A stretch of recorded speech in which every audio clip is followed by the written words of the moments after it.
Coming up on Network Africa, Switzerland imposes sanctions on allies of Democratic Republic of Congo's President Joseph Kabila.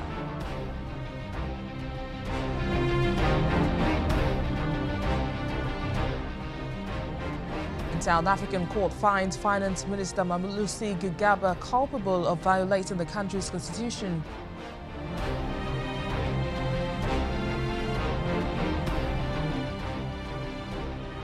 And Israeli authorities implement deportation plan, jail 16 Eritrean asylum seekers after refusing to be deported to Rwanda.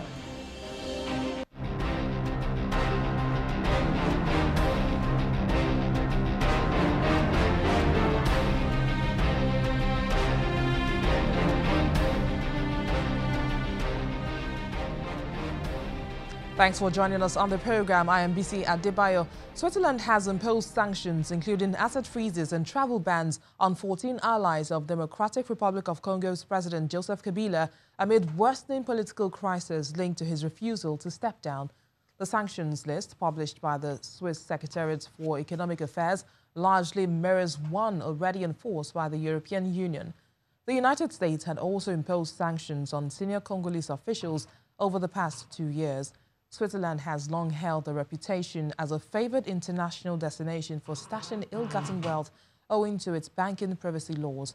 But in recent years, in the face of international pressure, it has sought to demonstrate greater transparency.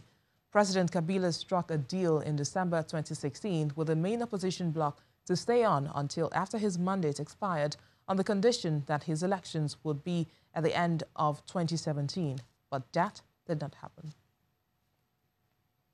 President Emmerson Mnangagwa has commissioned the first phase of a $400 million railway project in Zimbabwe.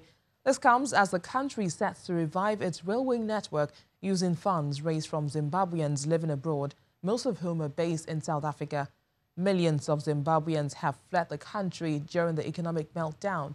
Most international investors who have been too afraid to invest in the huge infrastructural projects, citing political uncertainty, would now heave a sigh of relief and embrace the many business opportunities made available by the new administration.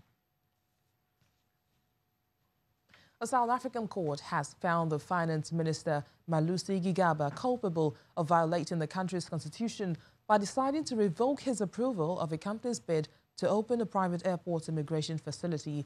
Although it was handed down in December, the judgment only came to public light this week. The judgment is the latest legal blow to the senior government official and comes at a time new President Cyril-Ramaphosa is considering reshuffling his cabinet after replacing Jacob Zuma last week.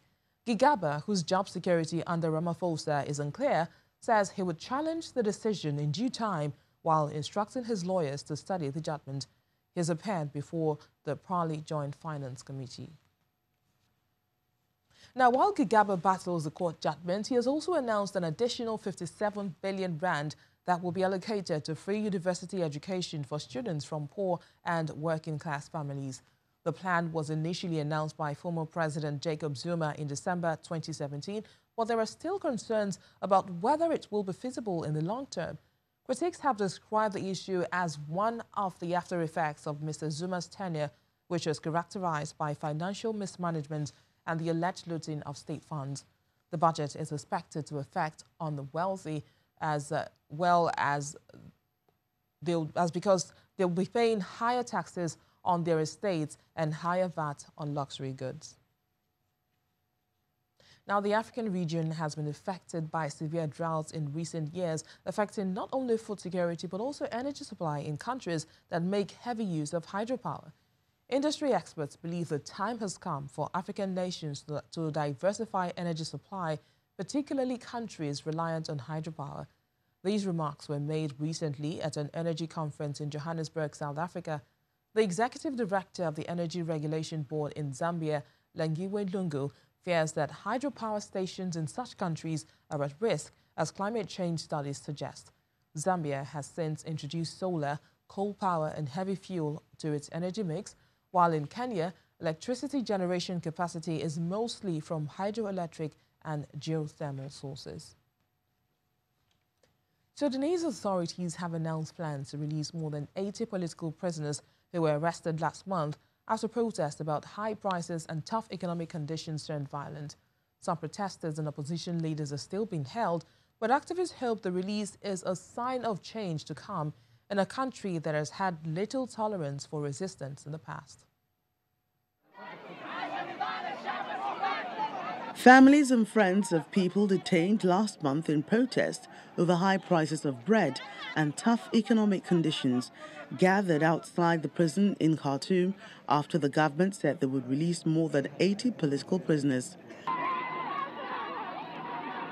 Hundreds celebrated the release of prisoners, with some chanting freedom, peace and justice and singing national songs.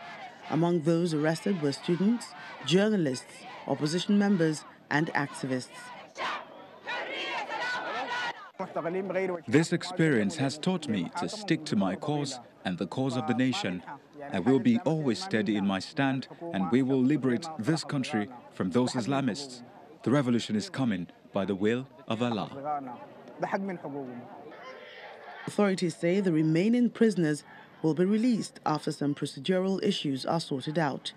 Austerity measures in Sudan have sparked sporadic public protest in the past few years.